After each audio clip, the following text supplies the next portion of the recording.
You just never know where on the depth chart a player is going to start the season and ultimately make a big play for the team over the course of the 18 weeks of the season. D'Amico Ryans has talked at length about it. The Texans need more depth. We're going through all of the depth on this team, and we're doing it with our wheel of backups. So let's spin the wheel of backups and see what comes our way. Oh, this is a good one here. How about John Metchie? All right, John Metchie is a fascinating player for this team. He could be as good as wide receiver 4. He could be off the team by the time training camp wraps up and they're figuring out who's going to be on this roster. Metchie is an intriguing player because he's finally healthy. Okay, he came off of the knee injury, obviously had the cancer diagnosis, fought through that, and then he was coming back from that last year. And you see a difference already in just a little bit of work in minicamp and OTAs. Metchie looks like a different player. CJ Stroud has said it. Metchie has displayed it. The cutting, the efficiency, the speed, the quickness, it looks all a little bit better. Physically, he looks a little bit better. And John Metchie, if he could turn into the player he was supposed to be as a second-round pick, that's a really fun and intriguing fourth wide receiver for this team. Obviously, we know about the top 3, Tank Dell, Nico Collins, and Stefon Diggs. That battle for that fourth spot, or whichever fourth spot based on the characteristics of the player they need that week, Noah Brown, John Metchie kind of be the inside favorites for that fourth spot. Metchie, as a player close to what he was supposed to be as a second-round pick, that's a really intriguing fourth wide receiver for this Texans team. Heck, even if Noah Brown is just better and Metchie's the fifth wide receiver and showcases a lot more than he did last year for the Texans, that's a really intriguing fifth wide receiver for a team. We know the Texans are going to rotate receivers, keep those guys fresh. That's been a comment that has been made this offseason. Now, do I see Metchie getting on the field instead of Diggs or Collins or Tank Dell? No. But when those guys need to tap out and they need a breather, they need a second, John Metchie is absolutely the type of guy you got to feel pretty decent about getting in there if he's going to make this team. You might even need to feel good about putting Metchie in there if he's going to make this team, because there are some tough decisions to make at the wide receiver position. I think about a guy like Ben Skoranek, Robert Woods, Noah Brown, Steven Sims, on and on and on. You've got different guys with different skill sets, different levels of usefulness. If Metchie doesn't show a whole lot more than he did last year, maybe it's time for him to do something else with somebody else and the Texans to use his roster spot on someone else. But if Metchie looks closer to that second-round pick that he was supposed to be, he looks a lot better than he did last year, the Texans are entering the wide receiver situation with a bevy of options and a group of guys that you can feel good about the top 3, which are the headline guys, and then you can feel good about maybe the 3 after them, which are the depth guys as well. And Metchie could be one of those guys that can make you feel great. And you feel really good about the wide receiver room. Metchie, Noah Brown square this thing up. You could feel great about the wide receiver room. Let's go ahead and bring the wheel up and give it a spin and see who we're talking about. As you see, there's a lot of names here. I've made sure to add just about everybody, make sure we don't miss anyone over the course of our wheel of backups. So this one's going to be Tariq Barnes, an undrafted linebacker that I don't believe has a ton of chances to make this team. There's a lot of competition at the linebacker spot. You think about, obviously, Azeez Al-Shire and Christian Harris are kind of the starters in that 2 linebacker situation. Then you've got Neville Hewitt, who's on this team as a special teams ace, along with Del'Shawn Phillips. Jacob Phillips is a guy that's here. Jake Hanson's been around the team for a couple of seasons. Max Tuli's a fellow undrafted free agent, just like Barnes, that is an intriguing player. And then Jamal Hill was a draft pick by this team. It's not going to be easy for Barnes to make this team. There's a little juice to him, okay? He's got some athleticism. He's not a small guy. He's not a huge guy by any means. Played at Illinois, and so he's got a little of experience at some big-time football. You know, this isn't some undrafted guy out of, Nowheresville State where they've only played 1 or 2 big-time teams. I mean, this is Big Ten football that he's played. I just don't see it. He's really fighting for a practice squad opportunity to stick around in the building beyond training camp. I'd love to be surprised, but I don't see how Tariq Barnes is going to end up on this team. Let's get the wheel spinning again for more Wheel of Backups. This one's going to be another backup that's going to have a tough time making the roster, and that's Troy Pride. Pride's been around since the team signed him to a futures contract. He was on the practice squad last year. So it's a defensive back that's got a little bit of a chance to stick around as a practice squad guy, be a depth guy. There's actually, while there's a lot of competition in the secondary, if a young guy like Pride or D'Angelo Ross and Brandon Hill, I say young guy that doesn't have a lot of NFL experience. If a guy that doesn't have a lot of NFL experience or hasn't played a lot for the Texans, if they could make a name for themselves in training camp, you stick around on the practice squad, maybe you get an opportunity due to some injuries, or heck, you got to keep a certain number of defensive backs. And I have to imagine that if money starts to get a little tight and maybe paying a guy to be a backup when he's got a little bit higher salary is less attractive than paying a guy who would be making little to nothing, a guy like Pride. But it's not going to be easy for Pride. He's been around since 2020, a former Notre Dame cornerback, but a guy that's going to have an uphill battle to try to make this team. Let's see what the Wheel of Backups has for us here. I call it the Wheel of Backups. It really should be the Wheel of Depth. And this is a big depth name that's popping up here. Another one in the secondary, MJ Stewart. Now, Stewart was turned to after the Eric Murray injury and played decently until ultimately an injury ended his season. I feel like Stewart, Eric Murray, Jimmy Ward, and Jalen Petrie put together as the top four safeties with Kalen Bullock mixing in there somewhere, the rookie from USC.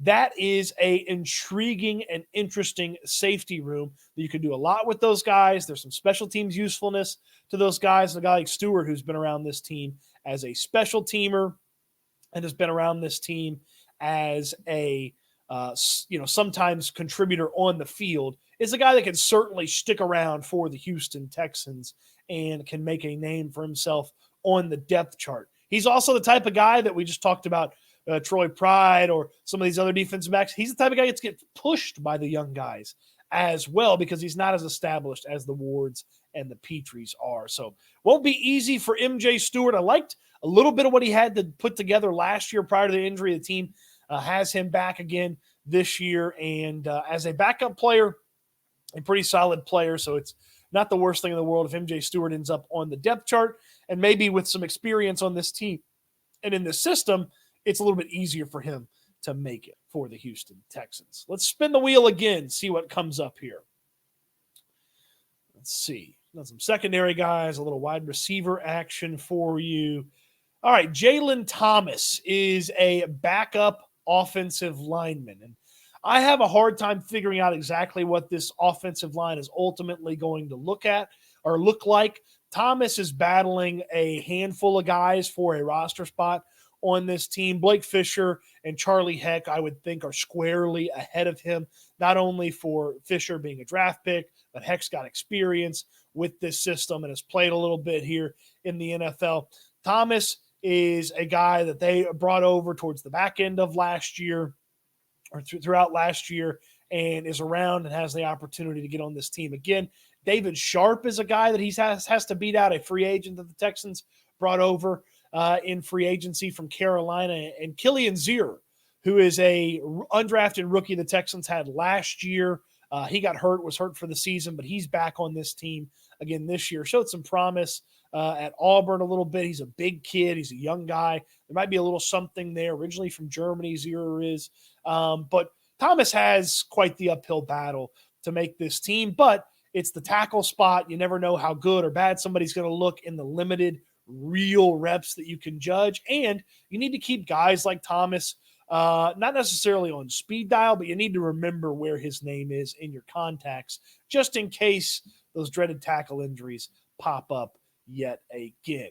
Let's get the wheel of backups spinning again. Let's see what else the wheel has for us. Speaking of backups along the offensive line, this one's going to be quite the fight for Lamarrs Henderson. It is not out of the question that Lamarrs Henderson is absolutely on this team and is a worthwhile backup option for this team. It's also not out of the question that the rookie draft pick for the Texans, late round pick for the Texans, is not going to make the team and doesn't even make the practice squad. There's a lot of competition at the guard spot for this team. You think about Kenyon Green fighting for the left guard spot, but you've also got Kendrick Green, Jarrett Patterson, if he loses out to the centers competition. And then if Jarrett Patterson wins the center competition, then Juice Scruggs is fighting for that guard spot. Nick Broker is a player the Texans picked up off of waivers at the end of training camp last year. He was on the team all year long. Dieter Iceland is a guy who's also around. Like, there's a lot of competition for the guard spot. And Lamarrs Henderson certainly is going to find himself fighting very hard for a roster spot with a lot of those guys. Now, again, young guy, draft pick, cheap. There's a lot of advantages to Lamarrs Henderson getting this opportunity than a veteran going into a little bit more into his career, a little bit later in his career. There's reasons why you would go with Lamarrs Henderson. And I know he played tackle in college, but Nick Caserio, after they drafted Henderson, made it clear that they view him as an inside guy. He's a big fella. So it's a pretty intriguing project for the Texans to figure out what exactly Lamarrs Henderson can be for them and find out if he can solidify a guard spot for this team. It's not going to be easy. He is a draft pick, so he has that kind of going for him. But ultimately, there's a lot of competition, and I can't for sure tell you today Lamarrs Henderson is going to be on the Houston Texans. Sure hope he is. And if he is, that means he's done something right. The wheel spins again. We're going to roll through these names. We got lots of names to get to. Let's roll through this one with another rookie. Oh, I thought it ended on Gerard Jordan, but it ended up on my guy, Max Tuli. Tuli is a 25-year-old undrafted free agent from BYU. And Tuli is one of my favorite undrafted free agents for the Texans. He has had a really impressive career at BYU. He's basically gotten better every year he was with the Cougars. He showcased some pass defense prowess. He's had a few interceptions. He's returned some of those interceptions for touchdowns. His athletic profile is actually pretty good. You take some of his testing numbers in the draft process and throw them against some other linebackers who got drafted. Got drafted because Tuli is an undrafted guy. Tuli stacks up pretty favorably against those guys. I feel like some of the things going against him is he played lesser competition on a regular basis because he played at BYU. He's a little bit older than some of these guys. So the get him in the building, wait, see, develop. A guy could get in the building, develop for 3-4 years, and then basically hit the age that Max Tuli is right now. 3-4 years from now, Max Tuli is going to be nearly 30. And it's like, can you wait that long for that guy to be in the building, hang around, and develop? But there's something there to Tuli. In a NFL that stresses the ability to cover with linebackers and to trust a linebacker that you're going to put on the field in one of your two linebacker sets that can go out there and cover a running back, a tight end, a slot wide receiver. I'm not saying Tuli can do that from day one, but the athleticism and some of the play recognition just watching him at BYU is there to do some of those things, and that's what's working as a big positive for Max Tuli. The negatives, the age. He's got a lot of competition at the linebacker spot. We talked about it when Tariq Barnes was one of the names that we spun here on the wheel. There's a lot of competition, and there's not a lot of spots there. Tuli's ability to impact on special teams will be big for him. If he's a special teams demon in the preseason and just absolutely looks like he's a guy that can make a difference on the new kickoff, then Tuli could have himself a chance to not only maybe make the roster, but certainly make the practice squad for the Houston Texans. What say you to one more spin here? We got a lot of names, so we can spin the wheel a few more times before the preseason gets here. But let's end on this one. How about Eric Murray, the backup safety for the Houston Texans? Now, Murray is a player that DeMeco Ryans spoke highly of last year once they had to play him a lot early on in the season. And he spoke highly of him once they ended up playing him. Murray's a guy that doesn't feel like DeMeco Ryans is thumbs up on. They were able to keep Eric Murray around, and DeMeco Ryans, even in the offseason, when I asked him about Murray at the owners' meetings in Orlando, he was thumbs up on Murray then as well. Like, it's a guy that as a backup player is a player that is useful to the Houston Texans. They can do a couple of different things. They can put him on the field with the other two safeties who are the projected starters, and Jimmy Ward and Jalen Petrie for that 3 safety look. He can play a little bit of that center field safety.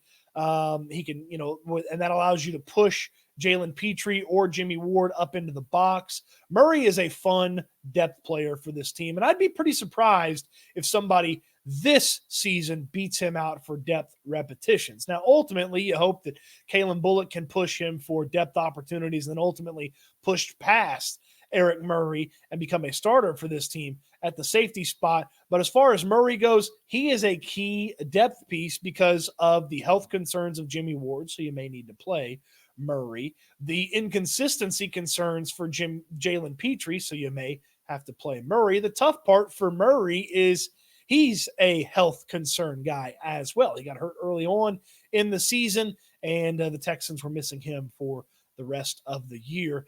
His absence and not having the depth at safety sparked the conversation from DeMeco Ryans this past offseason about depth. He was talking specifically about the safety spot and how they were playing the Ravens, and they had guys that they had picked up even at the safety spot in the middle of the season playing for this team. Safety is incredibly important for DeMeco Ryans' defense. He needs to be able to, A, trust those guys, and B, move those guys around like a chess piece and have them execute that defense and make the other 9 guys if it's 2 safeties or 8 guys if it's 3 safeties right with how they operate on the field. It's incredibly important to get good safety play. Murray is a depth piece / third safety, is a very important player for this Texans team. And that's where the wheel stops spinning today. What say you? What'd you make of the players we went through here on this video as the wheel of, we're going to start calling it the wheel of depth.